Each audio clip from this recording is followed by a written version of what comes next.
I came from a 9-to-5 job, and that's really what got me to start my own business. Was I just hated that 9-to-5 behind a desk job. And I started working when I was 18, and I had to be at the office in White Plains, New York. I lived in Brooklyn at 9 a.m. And if I was late 10 minutes, the manager would yell at me. And I always wanted to kind of not have that. So for me, I wasn't going to get burnt out because I could work from anywhere.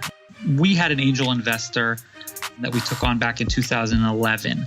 And by 2012, we kind of realized that there was no way that this, sole angel investor was going to be able to fuel the capital that we needed to fuel our growth. And we kind of made that decision that we're going to go out and try to get institutional money. And I probably spoke to and met with, I would say maybe 20, and I got 20 no's. All of those no's were probably the most devastating no's, especially when it went further. I maybe met with 20, but I would say probably 3 or 4 got very serious, did due diligence, went through a long process, and eventually was a no. And those were probably the most devastating. Because we didn't get any institutional money, and because the angel investor wasn't giving us the capital we needed to grow, it came to a point where he felt that we needed new management. And he kind of forced me into bringing in management in July 2013. Mm-hmm. And while I was still officially the chairman of the board for the next year before the company was sold, I really wasn't involved anymore on a day-to-day basis. And I definitely wasn't looked to for any advice. And I was basically told to stay away. I mean, they literally took all of the news articles with my picture on it off the wall. So, that was kind of the beginning of the end for me. Listen, eventually you're going to lose your business. I mean, it's just almost a guarantee. I mean, very few businesses are these businesses that are handed down from generation to generation anymore.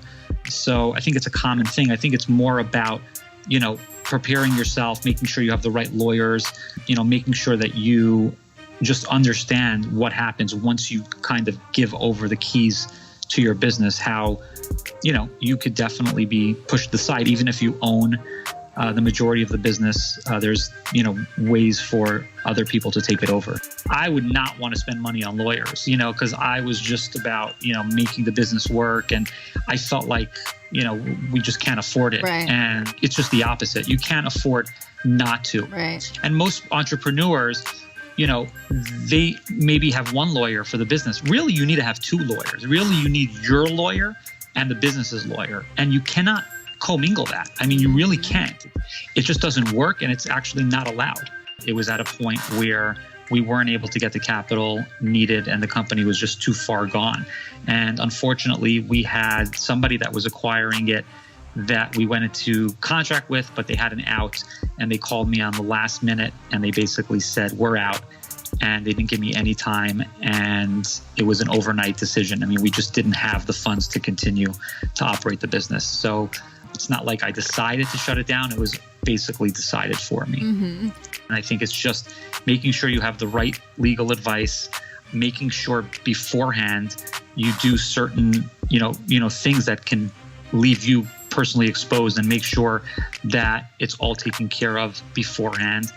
And really just being smart about, doing things the right way once it's closed down, and not like shooting from the hip, which most entrepreneurs do that. We'll just shoot off emails and do all that. But I learned after 13 years that, it's better off to wait and ask advice before doing anything, because you never know what's going to come and, bite you later on. You never know what you're going to say that, could be used against you in a court of law or in the press. So, just being smart about all that kind of stuff.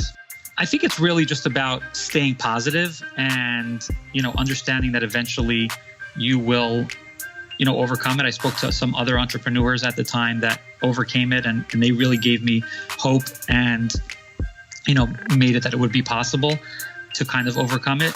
And I think staying positive is extremely important. We grew with 3 years. We went from about 3 million in sales to almost 30 million in sales. And at the same time, we grew from a few employees to 300 employees. So for me, that was probably the top. And just knowing that I was giving, people jobs and they were able to support their families, And for years and years and years, that was the truth. And at the same time, we were offering an amazing product that I would get emails from, doctors and heart surgeons that said, hey, you saved my life because even though I'm a doctor, I lost 200 pounds on your diet and I feel amazing. So it was just really that time period where we were growing so quickly, where I guess I felt the most accomplished. And, we were in the press and we were on Forbes and we were in Inc. 500, and just being out there and being looked at as, this fast growing company was an exciting time.